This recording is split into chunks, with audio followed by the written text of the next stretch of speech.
Good afternoon. Thank you, sir, for this opportunity. Today I'll be presenting on corneal collagen cross-linking in thin corneas. CXL is a promising treatment modality in patients with keratoconus. Traditional CXL requires a minimal stromal thickness of about 400 microns.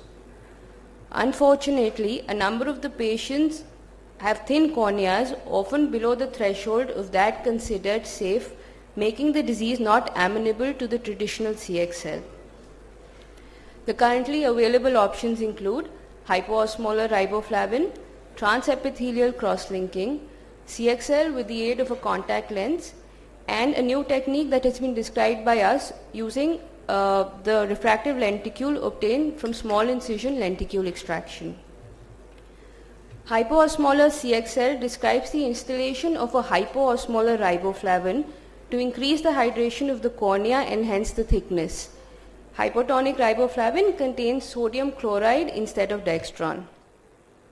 However, an increased intraoperative time and a relatively lower concentration of collagen in the hydrated cornea are some of the disadvantages of this technique. Transepithelial CXL was described by Pinelli et al. In this, paracaine was used to loosen the epithelium to increase the paracellular penetration of riboflavin. EDT was also used in certain studies. However, the efficacy of this treatment remains controversial, with evidence showing that the treated patients continue to progress in some of the reports, while in others it showed positive result. Moreover, the limited penetration of riboflavin was one of the main limitations of this technique. A study by Sotas et al. Showed that 23% of the keratoconus patients in the transepithelial group continued to progress as compared to none in the epi-off group. The contact lens assisted CXL was described by Susan Jacob. It's based on the principle of the Lambert's law and increases the intraoperative thickness by around 100 microns. However, the absorption properties of the contact lens are different from that of the corneal stroma. Moreover, the inability to customize the contact lens thickness and intraoperative buckling were some of the limitations of this technique. We describe a new technique of tailored stromal expansion with a refractive lenticule for cross-linking the ultra-thin cornea. It involves the intraoperative augmentation of the stromal thickness using the lenticules, which have been obtained from patients undergoing small incision lenticule extraction for myopic correction. This is a small video clipping. Following the epithelial debridement, the thickness of the remaining stroma is measured to determine the thickness of the lenticule to be placed. The lenticule is obtained from patients undergoing SMILE for myopic correction. This lenticule procured is such that it is thickest in the center and thinner peripherally.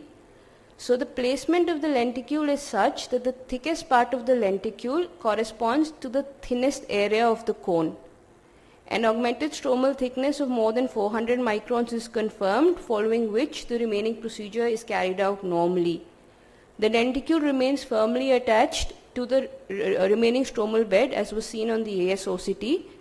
Following the procedure, the lenticule is peeled off, the underlying stromal bed is washed, and a banded contact lens is placed.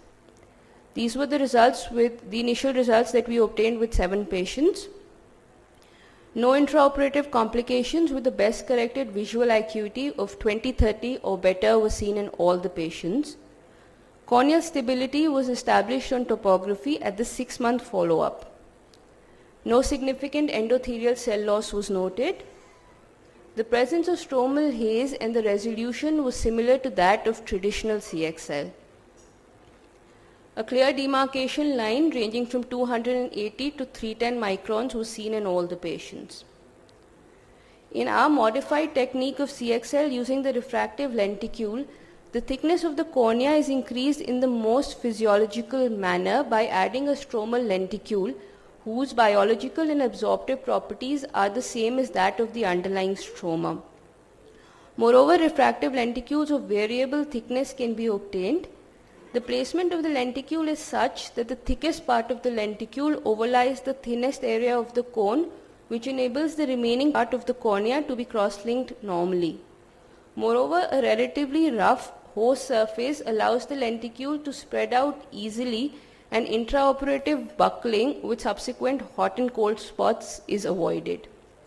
In conclusion, myopic lenticule-assisted CXL is a safe and effective treatment for CXN in ultra-thin corneas. However, the availability of a myopic lenticule is one of the limitations, and long-term results are still needed. Thank you.